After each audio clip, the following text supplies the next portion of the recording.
नमस्कार संस्कृत प्रेमियों व सभी छात्रों। आज का विषय बहुत ही महत्वपूर्ण है। अब तक आपने इस विषय पर कोई भी इतना सटीक वीडियो नहीं देखा होगा। आज हमारा विषय है समय लेखन। तो देखते हैं समय लेखन कैसे करना है। समय लेखन क्या होता है, पहले जानना बहुत जरूरी है कि समय लेखन क्या होता है। यहाँ पे देखिए, समय लेखन के विषय में जब हम संस्कृत में समय को बोलते और लिखते हैं तो उसे हम समय लेखन कहते हैं। यह विषय कक्षा 6 से लेकर 12 अर्थात 12वीं तक आता है। समय लेखन के लिए अनिवार्य बिंदु। संस्कृत में समय लिखने के लिए हमें सबसे पहले समय लिखने के लिए जो संख्या प्रयोग की जाती है वो आनी चाहिए। देखते हैं, एक, द्वि, त्रि, चतुर, पंच, षट या षट दोनों का प्रयोग होता है। सप्त, अष्ट, नव, 10, एकादश, द्वादश इस प्रकार से 12 संख्याएं घड़ी में प्रयोग होती हैं और यह 12 ही संख्याएं हमें आनी चाहिए।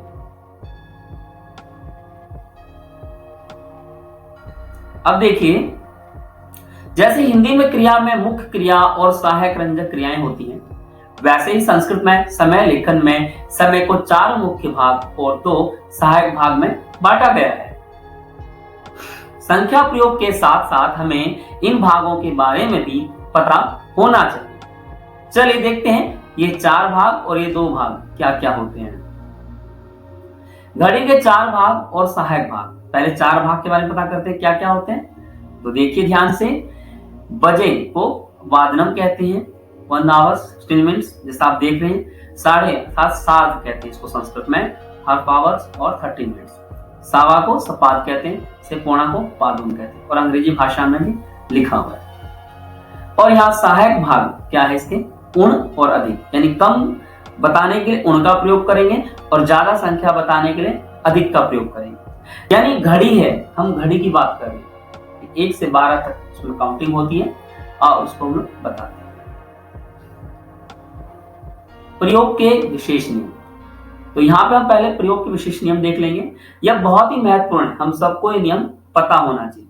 तो एक एक करके हम लोग नियम देखेंगे। जैसे कि यहाँ पे देखते हैं, वाक्य लिखते समय हम सप्तमी विभक्ति का प्रयोग करते हैं। जी हाँ, जैसे सामान्य किसी ने समय पूछा कि भाई कितना समय बच गया, हमने कहा 5 बज गया, तो हम बोलेंगे पंचवादनम। कहा समय अस्ति पंचवादनम। परंतु जब हम वाक्य में प्रयोग करेंगे कि मैं 7 बजे घूमने जाता हूं, मैं 5 बजे पढ़ता हूं, तो सप्तमी विभक्ति का प्रयोग करते हैं। कहां पे, जो वो वादनम है उसी को वादने कहते हैं। वाक्य में हम वादनम के स्थान पर वादने का प्रयोग करते हैं। जब हम पादोन के अर्थ में समय लिखना चाहते हैं, यह विशेष नियम है, इसको हम सब बहुत ध्यान से देखेंगे।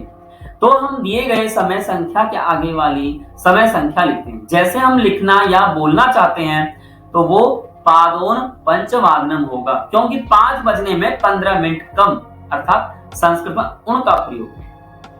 यानी सिंपल सी बात है, जब हम 45 मिनट का प्रयोग करेंगे तो पीछे वाली संख्या प्रयोग में नहीं लाएंगे, अगली संख्या प्रयोग करेंगे। मान लीजिए घड़ी में है 4:45, तो हम पादोन पंचवादनम बोलेंगे ना कि पादोन चतुर्वादनम। इसका विशेष ध्यान देना चाहिए, तो हमें अगली संख्या प्रयोग करनी है। आशा करता हूं आप यह बिंदु अच्छे से समझ गए होंगे। समय लेखन का प्रश्न बनाने के लिए कदा अव्यय का प्रयोग होता है, इसको स्पष्टता से समझ लीजिए। जैसे आपसे किसी ने पूछा, अरे भाई आप कब पढ़ते हो, भवान कदा पठति, आप आंसर देंगे अहम षड्वादने पठामि। इसी प्रकार पूछ लिया, भवान कदा विद्यालयं गच्छति, अहम सप्तवादने विद्यालयं गच्छामि। तो कदा अव्यय बहुत ही महत्वपूर्ण है, इस बिंदु को भी हम सबको पता होना चाहिए। समय लेखन करते समय हमें संधि का ध्यान रखना चाहिए। संधि भी क्या, दीर्घ संधि, गुण संधि, वृद्धि संधि, ये विशेष संधियां हैं जिसका हमें प्रयोग करना आना चाहिए, तो हम और शुद्ध लिख पाएंगे। आगे देखते हैं उदाहरण में। वादनम जैसे हमने 1 से 12 संख्याओं का प्रयोग किया था, जैसे 1 बज गए, 2 बज गए, 3 बज गए, 4 बज गए, उसी का प्रयोग संस्कृत में करते हैं। कैसे करेंगे देखिए, एक द्वि हमें पता था, उसी के अनुसार चलिए। देखिए एक यदि बताना है आपको तो आप प्रयोग करेंगे एक वादनम। जैसे किसी ने पूछा भाई कितना हो गया समय, तो आपने कहा एक वादनम। जी हाँ, ऐसे ही प्रयोग करना है। परंतु जब वाक्यों में प्रयोग हुआ तो वादनम के स्थान पे वादने। जैसे आप कितने बजे भोजन करते हैं, तो आप बोलेंगे अहम एक वादने भोजनम करोमि। तो यहाँ वादने हुआ, और सामान्य किसी ने समय पूछा कितना समय हो गया, तो एक वादनम। आगे देखते हैं 2 के लिए, जी हाँ द्विवादनम। अपने आप सोचिए 3 के लिए क्या प्रयोग होगा। जी हाँ सही सोचा, त्रिवादनम। 4 के लिए सोचो और बोलो या कमेंट करो, चतुर्वादनम। 5 के लिए पंचवादनम। 6 के लिए षटवादनम या षटवादनम। दोनों ही प्राय मिलते हैं, षड और षट दोनों ही प्रयोग होते हैं। 7 के लिए सप्तवादनम। 8 के लिए अष्टवादनम। 9 के लिए नववादनम। और 10 बजे के लिए 10 वादनम। 11 बजे के लिए एकादश वादनम। और 12 बजे के लिए द्वादश वादनम। अब यहां मैं आपको एक स्पष्ट कर दूं, अंग्रेजी में हम देखते हैं तो एएम और पीएम होता है, तो क्या संस्कृत में भी ऐसा कुछ प्रयोग है? जी हाँ, संस्कृत में हम लोग प्रातः काले, सायंकाले, रात्रि काले भी प्रयोग कर सकते हैं। उम्मीद करता हूं आपको ये चीज अच्छे से स्पष्ट हो गया होगा, फिर आगे सारा कॉन्सेप्ट इसके बाद स्टार्ट होता है। यदि ये आपको स्पष्ट ना हुआ हो तो आप एक दो बार और अभ्यास कर लीजिए।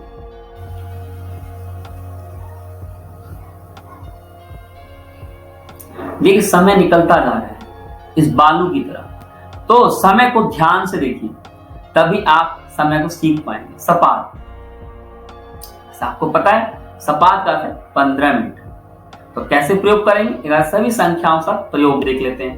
जैसे 1-15 को क्या कहेंगे? सपाद एक वादनम। 2-15 को क्या कहेंगे? सपाद द्विवादनम। 3-15 को सपाद त्रिवादनम। 4-15 को सपाद चतुर्वादनम। 5-15 को सपाद पंचवादनम। 6-15 को सपाद षटवादनम या सपाद षटवादनम भी कहते हैं। इसी प्रकार आगे देखते हैं। 7-15 को सपाद सप्तवादनम। 8-15 को सपाद अष्टवादनम। 9-15 को सपाद नववादनम। 10-15 को सपाद दसवादनम। 11-15 को सपाद एकादश वादनम। 12-15 को सपाद द्वादश वादनम। 7 का है आधा घंटा, जो हम बोलते हैं आधा, तो 1:30 बजे क्या बोलेंगे? 7 एकादश वादनम। 2:30 बजे को 7 द्विवादनम। 3:30 बजे क्या कहेंगे? 7 त्रिवादनम। 4:30 बजे को 7 चतुर्वादनम। वो जो बजे है ना हमारा बजे, उसी को वादनम कहते हैं, ध्यान देना। 5:30 बजे को 7 पंचवादनम। 6:30 बजे को 7 षटवादनम या 7 षटवादनम। 7:30 को 7 सप्तवादनम। 8:30 को 7 अष्टवादनम। 9:30 को 7 नववादनम। 10:30 को 7 दसवादनम। 11:30 को 7 एकादश वादनम। 12:30 को 7 द्वादश वादनम। आगे देखते हैं अगला हमारा कौन सा संख्या? जी हाँ पादोन। और जो पादोन में हमने नियम क्या बताया था? अगली संख्या बोलेंगे, यानी 1:45 है तो हम 2 की संख्या बोलेंगे, 2:45 3 की संख्या। बिल्कुल सही पहचाना, अभ्यास करते हैं। 1:45 होगा यानी 2 बजने में 15 मिनट लेट होगा, तो हमारा भाव ये होगा। तो कैसे बोलेंगे? पादोन द्विवादनम। ये विशेष नियम है, ये हम सबको पता होना चाहिए। अक्सर कक्षा 6 से लेकर 12वीं के छात्र यहीं पे अपनी गलतियां करते हैं, तो इसको बार बार अच्छे से अभ्यास कीजिए। 2:45 को पादोन त्रिवादनम। 3:45 को पादोन चतुर्वादनम। 4:45 को पादोन पंचवादनम। 5:45 को पादोन षटवादनम या पादोन षटवादनम। 6:45 को पादोन सप्तवादनम। अगली संख्या देखते हैं। 7:45 को पादोन अष्टवादनम। यहाँ पादोन अष्टवादनम होगा, इसको सही कर लेंगे। तो यहाँ पे पादोन अष्टवादनम, इसका हम लोग विशेष ध्यान देंगे। यदि कुछ त्रुटियां होती हैं तो हम लोग स्वयं भी उसको सही कर सकते हैं। जी हाँ, तो यहाँ पे क्या होगा? पादोन अष्टवादनम। जी हाँ, पादोन अष्टवादनम। इसके बाद आगे है पादोन नववादनम, पादोन 10 वादनम, पादोन अब एकादश वादनम। यहां क्या हुआ है, संधि का प्रयोग हुआ है। कैसे, यहां देखिए पादोन का न में अ है, एकादश में एकाक ए है, अ और ए मिलके ऐ होते हैं। ये होता है वृद्धि संधि का नियम। आप जब संधि पढ़ेंगे तो आप देख लेंगे। इसलिए पादोन, या तो अलग कर लीजिए, पादोन एकादश वादनम, या मिलाएंगे पादोनैकादश वादनम। जी हाँ बिल्कुल, सिर्फ 11:45 को पादोन द्वादश वादनम कहते हैं और 12:45 को पादोन एक वादनम, परंतु जब मिलाएंगे तो पादोनैक वादनम। जी हाँ, सही पहचाना। आगे देखते हैं हम लोग उण एवं अधिक का प्रयोग। उण एवं अधिक का प्रयोग कैसे हुआ है, यहां पे आप ध्यान से देखिए उण का प्रयोग कैसे कर रहे हैं हम लोग। उण का प्रयोग 1:55 है मान लो, यानी 2 बजने में 5 मिनट कम है, तो हम लोग कैसे प्रयोग करेंगे, पादोन द्विवादनम, पादोन द्विवादनम। जी हाँ, इसको ध्यान से देखिएगा, अक्सर ये प्रयोग आज तक कभी किसी ने बताया नहीं है, ये इसी में आ रहा है, तो ध्यान से देखिए। 4:45 को क्या कहेंगे, पंचोण पंचवादनम, पंचोण पंचवादनम, यानी पंच में हमने उण लगा दिया, बस उण। तो उण क्यों लगाया, पंच प्लस उण मिलके ये ओ हुआ, जैसे पर प्लस उपपाद, परोपकार। जी हाँ, यह गुण संधि का नियम है। जब आप संधि देखेंगे तो वहां आपको पता लग जाएगा। अधिक का प्रयोग देखते हैं, जैसे 9:20 तो क्या कहें, विंशत्याधिक नववादनम। यहां विंशति प्लस अधिक प्लस नववादनम है, तो विंशति प्लस अधिक में यहाँ पे संधि हुई है। कौन संधि, यण संधि। ठीक है, इसका ध्यान दीजिए। तो विंशत्याधिक नववादनम या विंशति अधिक नववादनम भी हम प्रयोग कर सकते हैं सरलता की दृष्टि से। 7:05 तो पंचाधिक सप्तवादनम, पंच प्लस अधिक, पंच प्लस पंच में अ है और अधिक में अ, तो पंचाधिक सप्तवादनम। यहाँ पे दीर्घ संधि का प्रयोग हुआ है। तो उम्मीद करता हूं आपको अधिक और उण का प्रयोग करना भली भांति आ गया होगा। तो मेरे सभी छात्रों, सभी प्रेमियों, मैं चाहूंगा हम लोग कुछ अभ्यास करते हैं। अभ्यास के माध्यम से हमें पता लग जाएगा कक्षा 6 से लेकर 12वीं पर्यंत किस प्रकार से एग्जाम में आता है या परीक्षाओं में आता है। तो पहले एक अभ्यास मैं आपको बताऊंगा, बाद में आप लोगों को स्वयं करना है। चलिए देखते हैं। तो आप घड़ी को देखिए और रिक्त स्थानों को भरिए।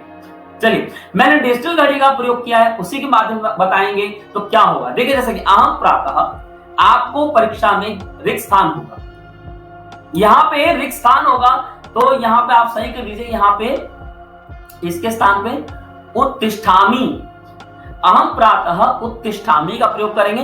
तो 5:15 को क्या बोलेंगे, जी हाँ सही पहचान, सपाद पंचवादने, सपाद पंचवादने। तो यहां हो जाएगा उत्तिष्ठामि। ठीक है, तो उत्तिष्ठामि या उत्तिष्ठामि। ठीक है, अब इसका प्रयोग कर लेना। इसी प्रकार या अहम प्रातः सपाद पंचवादने भ्रमामि, अहम प्रातः सपाद पंचवादने भ्रमामि, उत्तिष्ठामि या भ्रमामि। भ्रमामि का प्रयोग कर सकते हैं, बिल्कुल लगेगा भी, भ्रमामि, भ्रमामि, या हम उद्याने गच्छामि। इस प्रकार से आप प्रयोग कर सकते हैं। जी हाँ, अब आगे देखते हैं क्या है इसमें। दूसरा, प्रातः उत्थाय, प्रातः उठ करके अहम सार्ध पंचवादने उद्याने भ्रमामि धावामि च, ये सामान्य परिचय है। अब 6:15 क्या कहेंगे, सपाद षड्वादने या सपाद षड्वादने। देख लीजिए वाक्यों में प्रयोग है तो सप्तमी विभक्ति में, फलानी खादामी दुग्धम पिबामी च। यहाँ पे सप्तवादने, देखिए 7 का टाइम, तो सप्तवादने बस यानेन विद्यालय गच्छामि, बस से विद्यालय जाता हूं, और पठामी लिखामी क्रीडामी च, जो भी वाक्य आप बनाना चाहे बना सकते हैं। यहाँ सफेद कलर। अब ये अभ्यास आपके लिए स्वयं है, तो उम्मीद करूंगा मैं ये आप काम स्वयं करेंगे, और जो भी आपको प्रश्नों के उत्तर आ रहे हैं आप कमेंट में जरूर आंसर करेंगे। तो आशा करता हूं संस्कृत प्रेमियों, आज का जो विषय है ये संस्कृत का समय लेखन, आप सभी को बहुत अच्छे समझ में आया होगा, क्योंकि समय लेखन हो या समय चर्चा हो, आपको संस्कृत में विषय हमेशा काम आएगा। आप सभी का इतना महत्वपूर्ण समय देने के लिए बहुत बहुत धन्यवाद, बहुत बहुत धन्यवाद।